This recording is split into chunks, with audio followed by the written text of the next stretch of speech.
নমস্কার বন্ধুরা, welcome to আরকে sports. আশা করি তোমরা সবাই সুস্থ ও অনেক ভালো আছো।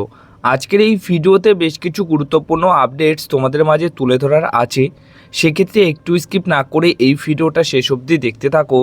আর আমাদের এই চ্যানেলে প্রথমবারের জন্য এসে থাকলে অবশ্যই এই চ্যানেলটাকে সাবস্ক্রাইব করে পাশের বেল নোটিফিকেশনটা অল প্রেস করে চ্যানেলের পাশে থাকো, কারণ এখানে সব রকমের খবর সবার আগে তোমরা পেয়ে যাবে।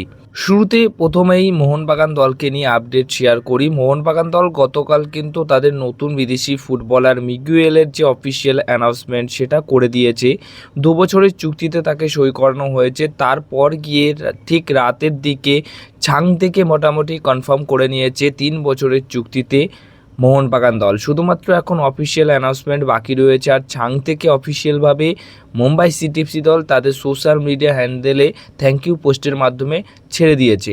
এখন মোহনবাগান দলের তার ওয়েলকাম পোস্ট বাকি রয়েছে, আর সেটা খুব সম্ভবত আজকালের মধ্যেই হয়ে যাবে। ছাংতে মোহনবাগান দলের প্লেয়ার ছাংতের যে ডিলটা সেটা পুরোপুরি ডিল ডান করে ফেলেছে। 3 বছরের চুক্তিতে, লম্বা চুক্তিতে সই করানো হয়েছে ছাংতেকে। এবং এই ছাংতে এক্ষুনি ডুরান্ড কাপের আগে এক্ষুনি যে প্র্যাকটিসটা শুরু হয়েছে মোহনবাগান দলের নতুন মরশুমের জন্য, সেই প্র্যাকটিসে শুরু থেকেই সে থাকছে না। তার একটাই কারণ রয়েছে, তার বাঁ হাতে একটু চোট আছে। সেই চোটের কারণে সে কিন্তু এই জুলাই মাসের শেষের দিকে একদম এসে সে প্র্যাকটিসে জয়েন করবে। অর্থাৎ জুলাই মাসের শেষের দিকে প্র্যাকটিসে জয়েন করলে তাহলে কিন্তু ডুরান্ড কাপের শুরুর ম্যাচ না খেললেও পরবর্তী ম্যাচগুলোতে ছাং থেকে আমরা খেলতে দেখতে পারবো। ছাংতে মোহনবাগান দলের একটা ড্রিম সাইনিং ছিল, সেই ড্রিম সাইনিংটা মোহনবাগান দল কমপ্লিট করে ফেলেছে।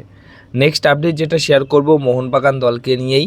মোহনবাগান দলের ফুটবলার থাপা এবং সাহাল আব্দুল সামাদ। প্রথমত থাপাকে ইস্টবেঙ্গল এফসি দল নিতে চাইছিল বা নিতে পারে এরকম নিউজ বের হয়েছিল। তোমাদেরকে বলে দিয়েছিলাম যে থাপাকে নেবার জন্য ইস্টবেঙ্গল এফসি দলের ইচ্ছা প্রকাশ থাকলেও থাপা মোহনবাগান দল ছেড়ে কোথাও যাচ্ছে না।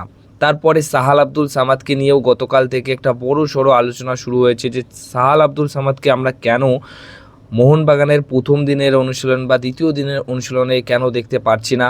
তো দেখো, সাহাল আব্দুলের সে কিন্তু মোহনবাগান দলেই থাকছে, ঘরের ছেলে, মোটামুটি সে ঘরেই থাকছে, কোনো রকমভাবে অন্য কোনো দলে সই করছে না। বিশেষ করে ইস্টবেঙ্গল এফসি দলে তো সই করছেই না। সাহাল আব্দুল সামাদ মোহনবাগান দলেই থাকছে। তার একটা সমস্যার জন্য সে প্রথম বা দ্বিতীয় দিনের অনুশীলনে যোগ দিতে পারেনি। একসাথে দেখো, সব সিনিয়র ফুটবলাররা যে প্রথম দিন থেকেই প্র্যাকটিসে জয়েন করবে এমনটা হয় না।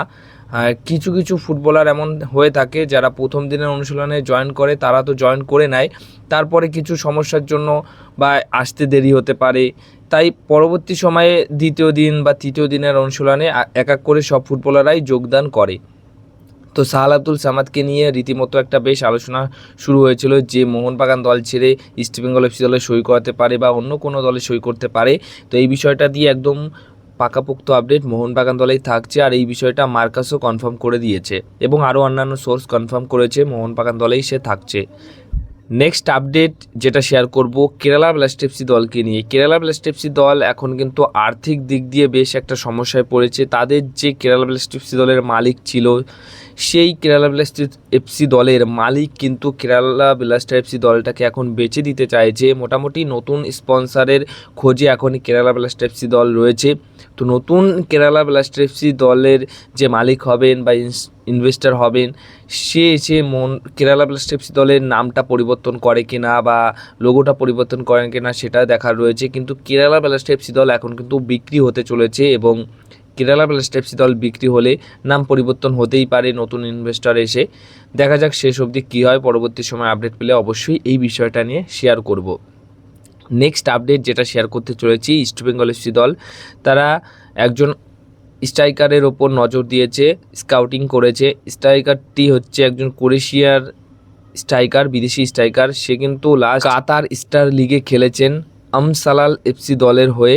30 বছর বয়সী প্রফেশনাল ফুটবলার, ক্রোয়েশিয়ার স্ট্রাইকার পজিশনের ফুটবলার। এই ফুটবলারটি এখন পুরোপুরি ফ্রি প্লেয়ার, তাই এই ফুটবলারটির দিকে নজর দিয়েছে ইস্টবেঙ্গল এফসি দল। সব কিছু ঠিকঠাক থাকলে তাহলে এই ফুটবলারটিকে তোমরা ইস্টবেঙ্গল এফসি দলে দেখতে পারো, সই করানো হয়ে যেতে পারে ইস্টবেঙ্গল এফসি দলের তরফ থেকে। নেক্সট আপডেট যেটা শেয়ার করতে চলেছি, দেখো ইস্টবেঙ্গল এফসি দলে তাদের যে প্লেয়ার রয়েছে কেভিন সিভিলি, সে কিন্তু থাকছে না, তাই তার রিপ্লেসমেন্ট খোঁজা শুরু হয়ে গেছে। তার মধ্যেই একটা নাম সবথেকে বেশি 1 নম্বর স্থানে রয়েছে, যাকে সই করাতে পারে 2 বছর 3 বছরের চুক্তিতে। 28 বছর বয়সী আর্জেন্টিনার সেন্টার ব্যাক পজিশনের প্লেয়ার গনজালো মর্টেস এই ফুটবলারটিকে সই করাতে পারে সিভিলির রিপ্লেসমেন্ট হিসেবে। এখন পুরোপুরি ফ্রি প্লেয়ার আছে, 28 বছর বয়স, মানে একটা ভালো বয়স। এই বয়সে যে কোনো প্লেয়ারই কিন্তু খুব ভালো ফর্মে থাকে, ভালো খেলে। তো এই ফুটবলারটিকে দলে নেবার জন্য মোটামুটি চেষ্টা চালাচ্ছে ইস্ট বেঙ্গল এফসি দল।